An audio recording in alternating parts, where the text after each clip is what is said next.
আজ আমি রানের ঝুলি নিয়ে আবার চলে এসেছি। আজ একটা নতুন গল্প শোনাবো। সেটা হচ্ছে রমলা দেবীর জীবনী। রমলা দেবী ছেলে বউ নাতি নাতনি নিয়ে থাকতো।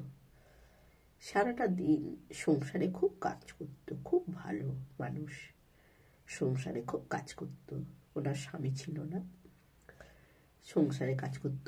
বইয়ের কাপড় ধোয়া থেকে আরম্ভ করে রান্না, নাতি নাতনির কাপড় ধোয়া, সবাইকে টাইমে খেতে দেওয়া, সব কিছু, এমনকি দোকান বাজার পর্যন্ত ওই বয়স্ক মানুষ করত।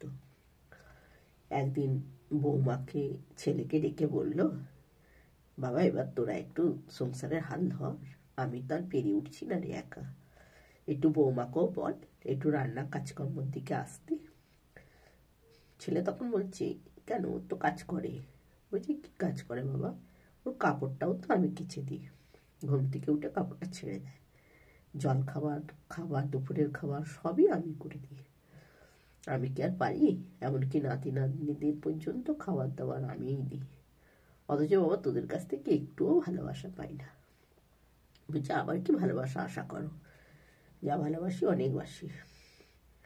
এইভাবে কাট কথা শুনে বয়স্ক মানুষের খুব মনে কষ্ট হলো, মানে রমলা দেবী তবুও থাকতো, কোথায় যাবে। তা দিনের পর দিন অত্যাচার যেন বাড়তে লাগলো। নাতি নাতনিরাও যাতা করে বলতো, যদি একটু মানে কাজের একটু হতো, যা চাইতো সঙ্গে সঙ্গে দিতে হতো, যদি না দিতে পারতো তারাও বলতো, যেমন বউ বলতো সব নাতি নাতনিও বলতো, ছেলেও বলতো। তখন একদিন রমলা দেবী ঠিক করলো বাড়ি ছেড়ে চলে যাবে। কোথায় যাবে জানে না। তা একদিন ভোরবেলা বেরিয়ে পড়েছে। তো ভোরবেলা ঘুম থেকে উঠে সব কাজকর্ম করতো। ভোরবেলা বেরিয়ে পড়েছে, বেরিয়ে রাস্তা দিয়ে হাঁটছে। হেঁটে হেঁটে হেঁটে হেঁটে অনেক দূর গেছে। তখন একটা টোটোওয়ালা, সে বলছে, মাসিমা আপনি একা একা কোথায় যাচ্ছেন? আমিও ওই দিকে যাচ্ছি, আপনি আমার গাড়িতে চলে আসুন। বলছে, না বাবা, আমার হাতে টাকা পয়সা নেই এখন, আমি কি করে তোমার গাড়িতে উঠবো বলো, তোমাকে তো ভাড়া দিতে হবে। বলছে, না না মাসিমা, ভাড়া চাই না, আমার এক পয়সাও চাই না, আমি তো ওইদিকে যাচ্ছি, ফাঁকা গাড়ি যাচ্ছে আমার, আপনাকে আমি নিয়ে নিচ্ছি। বুড়ো মানুষকে দেখে বলছে, এখন বুড়ো মানুষ উঠেও পড়েছে। তখন যাচ্ছে, টোটো করে অনেক অনেক দূর চলে গেছে। গিয়ে হঠাৎ বয়স্ক মানুষের চোখে পড়েছে একটা বাড়ির নেম প্লেট, আর কি, শান্তিনীর। তখন বলছি, বাবা আমি এইখানে নামবো। বলছে, এখানে নামবেন? বলছে, হ্যাঁ। ও নেমে পড়েছে। টোটোটা চলে গেছে, পয়সা টয়সা নেয়নি। তখন গিয়ে গেটে নক করছে বয়স্ক মানুষটা, মানে রমলা দেবী। তখন দারোয়ান খুলেছে, খুলে বলছে, কাকে চাই? তখন বলছে, বাবা একটা কথা বলবো? বলছে, হ্যাঁ বলুন। বলছি, এটা যে শান্তিনীর নাম, তা সত্যিই কি এখানে শান্তি পাওয়া যায়? বলছি, সে তো বলতে পারবো না। বলছি, বাড়িটা কার? বলছে, আমাদের সাহেবের। বলছে, সাহেব কোথায়? বলছে, সাহেব তো ঘরে আছে। বলছে, তাহলে তোমার সাহেবের সঙ্গে একটু দেখা পাবো? বলছে, হ্যাঁ হ্যাঁ পাবে। সাহেবের সঙ্গে সদর ঘরে ওকে বসিয়েছে, সাহেবের সঙ্গেও দেখা করবে বলে। যথারীতি সাহেব বেরিয়েছে, বেরিয়ে বলছে, হ্যাঁ মাসিমা বলুন, কি বলছেন?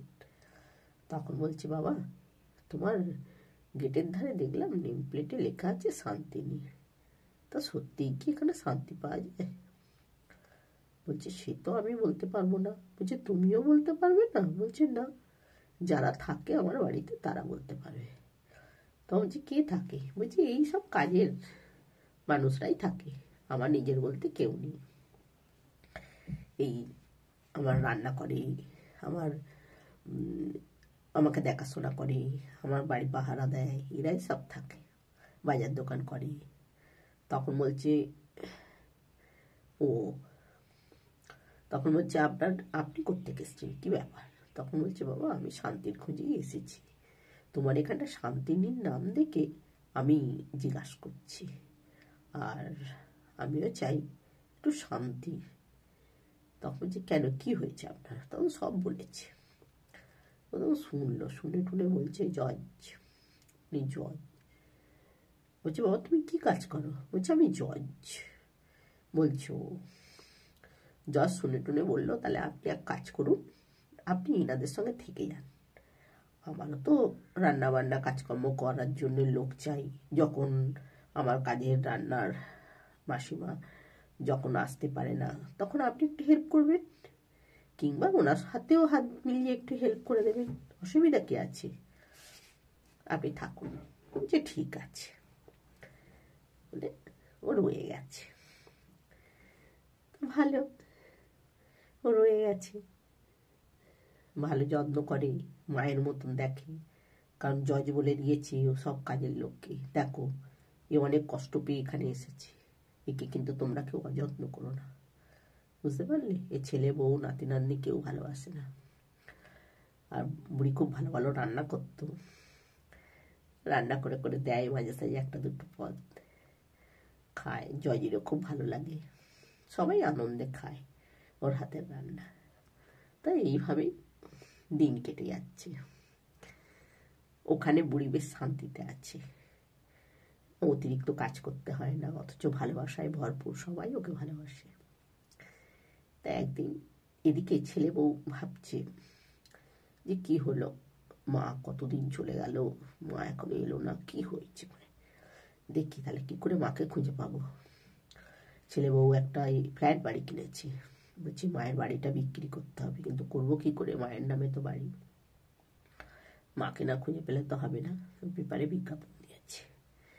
এবার বিজ্ঞাপন দিতে খোঁজাখুঁজি করতে করতে কেউ একজন জানিয়ে দিয়েছে যে হ্যাঁ এখানে এই ধরনের এক বয়স্ক মহিলা আছে। তখন ছেলে বউ জানতে পেরেছে, ছেলে বউ চলে এসেছে। ছেলে বউ এসেই রমলা দেবীর পায়ে পড়েছে, আমায় ক্ষমা করে দাও মা।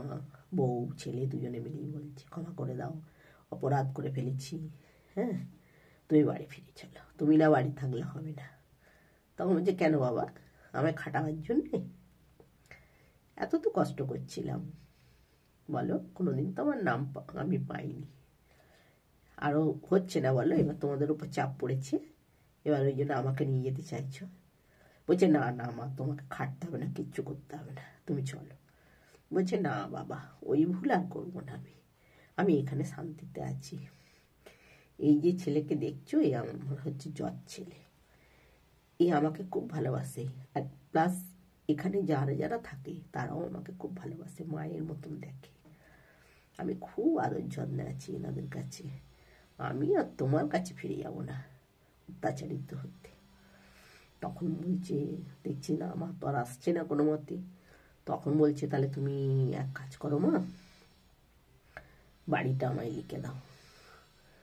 বলছি বাড়িটা, আচ্ছা ঠিক আছে, তোমার নামেই বাড়িটা করে দেবো, তুমি কাগজপত্র সব কিছু তৈরি করে নিয়ে এসো একদিন, আমি লিখে দেবো। তবে বাবা আমার নামে 80 লাখ টাকা আছে, ওই টাকাটা কিন্তু তোমাকে আমি দেবো না, ওটা আমি আমার এই জজ ছেলেকে দেবো, তোমার বাবা ওটা আমার নামে করে দিয়ে গেছে।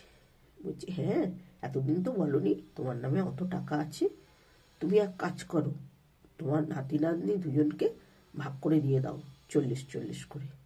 বলছে না বাবা, বাড়িটা আমি দিতে পারি, ওই টাকা আমি দিতে পারবো না, কারণ এই যে আমাকে দেখছি, আমাকে খাওয়াচ্ছে দাওয়াচ্ছে, যত্ন আত্তি করছে, আমারও তো কিছু দেওয়ার থাকে প্রতিদানে, ওই টাকাটা আমি এঁকে দেবো আমার এই ছেলেকে, কারণ আমার প্রতি যতক্ষণ এত এরা যত্ন করছে, তখন এই ছেলের প্রতিও তো আমার কিছু করার আছে, এই টাকা আমি কাক্ষও দেবো না। তখন বউ আর মা ছেলের মানে মুখ ভোতা হয়ে গেল, রুনো ঝুনো মুখে ওরা চলে গেল, আর জজ ছেলেকে নিয়ে বুড়ি খুব আনন্দে রয়ে গেল। আজকে আমার গল্প শেষ হলো, আবার অন্য দিনে আসবো রানুর ঝুলি নিয়ে।